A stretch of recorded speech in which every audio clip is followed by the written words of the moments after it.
अहिल्यानगर जिल्हा हौशी कबड्डी संघटनेच्या वतीनं राज्य सरकारचा शिवछत्रपती क्रीडा पुरस्कार मिळालेले खेळाडूंसह शंकर गदई, असलम इनामदार, डॉक्टर शुभांगी रोकडे, कोमल वाकळे यांच्या तसेच राज्य कबड्डी अजिंक्यपद स्पर्धेत उपविजेता ठरलेल्या नगर जिल्हा कबड्डी संघाच्या नगरमध्ये गौरव करण्यात आलाय। जिल्हा हौशी कबड्डी संघटनेच्या वतीनं राज्य सरकारचा शिवछत्रपती क्रीडा पुरस्कार मिळालेले खेळाडू शंकर गदई, असलम इनामदार, डॉक्टर शुभांगी रोकडे, कोमल वाकळे यांचा तसेच राज्य कबड्डी अजिंक्यपद स्पर्धेत उपविजेत्या ठरलेल्या नगर जिल्हा कबड्डी संघाचा नगरमध्ये गौरव करण्यात आलाय। अध्यक्षस्थानी संघटनेचे उपाध्यक्ष जयंत वाघ होते। यावेळी आयुक्त यशवंत डांगे, उपविभागीय पोलीस अधिकारी संपतराव भोसले, जिल्हा क्रीडा अधिकारी ज्ञानेश्वर खुरांगे, माजी क्रीडा अधिकारी अजय पवार, सुधीर चपळगावकर, संघटनेचे सचिव प्राध्यापक शशिकांत गाडे आदी उपस्थित होते। प्रास्ताविकात कबड्डी संघटनेचे सचिव प्राध्यापक शशिकांत गाडे म्हणाले की नव्या खेळाडूंना प्रोत्साहन मिळावं आणि नगर जिल्ह्याचे कबड्डी वैभव वाढावे यासाठी हा गौरव समारंभाचं आयोजन करण्यात येत असल्याची माहिती दिली आहे। यावेळी बोलताना महानगरपालिकेचे आयुक्त यशवंत डांगे म्हणाले, सध्या सोशल मीडियामुळे युवा पिढी भरकटली आहे, मात्र युवा पिढीनं खेळाकडे सकारात्मक दृष्टीने पाहिल्यास खेळ ही करिअर करण्याची चांगली संधी आहे। यावेळी खेळाडूंनी आपलं मनोगत व्यक्त केलं। पुढं कोल्हापूरला, पुढं इकडे बीडला, गेवरायला त्या ठिकाणी पाठवतात लहान मुलांना आणि तिथं प्रशिक्षण घेतात। तिथून आल्यानंतर मग आपल्या इथे येतात। म्हणजे एक चांगली परंपरा नगर जिल्ह्यात कबड्डी त्या ठिकाणी मिळत गेलेली आहे आणि त्याला एक धारणा झालेली आहे की मेरिट असलं तरच त्या ठिकाणी घेतात आणि मेरिटनुसार नाही घेतलं जाईल तर एखादा चांगला खेळ डावायला गेला तर तो काय होतो, मी आता पुढच्या वेळेस खेळणार नाही, इथं वशिला चालतो, पण इथं वशिला चालत नाही सगळ्यांना माहिती झालं। तुम्ही एक चांगला संघ जिल्ह्याचा तयार झाला। आमच्याकडे महिलांच्या संघाची थोडीशी एक अडचण होती, पण आम्ही काळे सरांवर त्या ठिकाणी जबाबदारी सोपवली।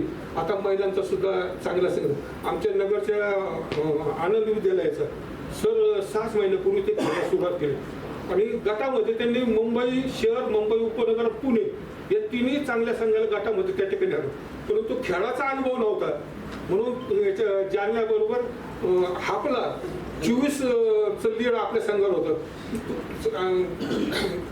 सामना खेळण्याची त्यांना सराव नव्हता, गडबड झाली, परंतु दुसऱ्या हापला एवढा चांगला खेळ केला, 24चं लीड 20वर आणलं। अजून जर 3 मिनिटं भेटले असते तर तो मुलींचा संघ किशोर तो सुद्धा सेमीफायनल त्या ठिकाणी गेला असता अशी खात्री। आणि मला खात्री आहे त्या मुली इतक्या जिद्दी आहेत सर, इतक्या जिद्दी आहेत की पुढच्या वर्षी त्या फायनलला जातील। आता त्यांना समजलं फायनलला गेल्याशिवाय इलेक्शन होत नाही। आनंदाचा क्षण आहे की आपल्याकडे एक शिवछत्रपती पुरस्कार प्राप्त खेळाडू आपल्या जिल्ह्याला कबड्डीला च्या क्षेत्रामध्ये हे आपल्याला सर्व मिळालेलं आहे। त्यामुळं त्यांना सर्वांना माझ्याकडून खूप खूप शुभेच्छा, भावी वाटचालीसाठी शुभेच्छा, आपणा सर्वांना शुभेच्छा। नवीन टीम मध्ये जे त्या टीम कॅम्पला आहेत त्यांनी पूर्ण टीम मध्ये सामील व्हावं त्याबद्दलही शुभेच्छा व पुढील कारकिर्दीला आपल्याला परत एक वेळ शुभेच्छा देतो। मिस्टर आंतरराष्ट्रीय प्रशिक्षक अभिजित दळवी सर असतील यांच्याकडनं घेतले तरी ही सुरुवात मात्र सोपानराव काळे सरांकडनंच झालेली आहे।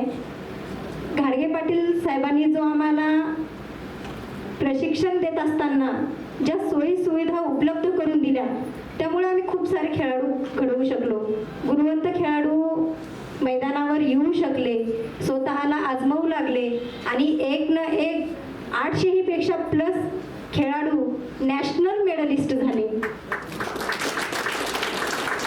आपल्याकडची जी कन्या होती आर्चरी, सर म्हटले तू फीस भरू नको, रोहिणी भागे सर फीस भरू नको, तू 10वीला फर्स्ट, 12वीला फर्स्ट, डीएडच्या सीईटीला फर्स्ट, मुलींना विशेषतः सांगते, मुली कमी नसतात म्हणून विशेषतः हे उदाहरण देते, सीईटीला फर्स्ट, पुणे विभागातला फर्स्ट, डीएडला पण फर्स्ट आणि आता पोलीस खात्यामध्ये कार्यरत आहे।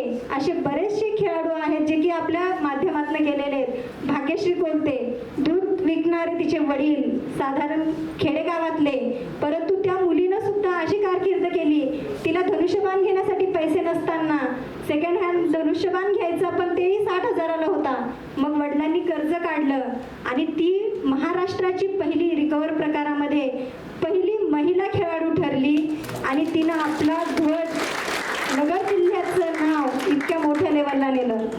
आज जरी कबड्डी असोसिएशननं हा कार्यक्रम जरी आयोजित केला असेल, मी सुरुवातीला खो खोची नॅशनल प्लेयर पण आहे.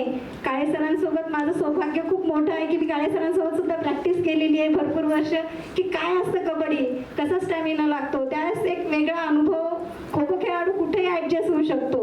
म्हणून दळवी सरांनी आर्चरीचं प्रशिक्षण दिलं, शंभूराव काळे सरांनी पिस्टल शूटिंगचं प्रशिक्षण दिलं आणि सर्वात मी नॅशनल आहे. विशेषतः हे करत असताना पालकांना मुद्दामून मी सांगते, इथे पालक आहेत आणि खेळाडू पण आहेत, जिद्द ही अशी असते की ती आम्ही तुमच्याकडनं शिकत असतो, जरी आम्ही प्रशिक्षक असेल तरीही. काही वेटलिफ्टिंगचे खेळाडू आहे. मी आपल्या जिल्ह्याने जो आमचा शिवछत्रपतीचा सगळ्यांचा सत्कार केला, यासारखा आनंदाचा क्षण नाही आहे. आपल्या जिल्ह्यात आपण जिथं जन्म घेतलाय त्या जिल्ह्यात सत्कार होणं म्हणजे आपल्या कामगिरीला खरंच काहीतरी एक चमक मिळाली आहे असं मी समजते आणि याबद्दल खरंच आनंद होतो. काल जो शिवछत्रपती अवॉर्ड मिळाला पुणे बालेवाडी येथे या मंचावर, तो अस्मरणीय क्षण होता. या क्षणाची प्रत्येक खेळाडू वाट पाहत असतो, कारण की राज्याचा भूषण पुरस्कार आहे तो. एक खेळाडू जेव्हा खेळाचं करिअर म्हणून सुरुवात करतो त्यावेळेस एक मोठे मोठे स्वप्न पाहतो, ऑलिम्पिक होणं किंवा अर्जुन पुरस्कार मिळणं, छत्रपती पुरस्कार मिळणं, त्यात जिल्हा पुरस्कार मिळणं हे पण तितकंच महत्त्वाचं आहे. NTV news Marathi, Ahilyanagar.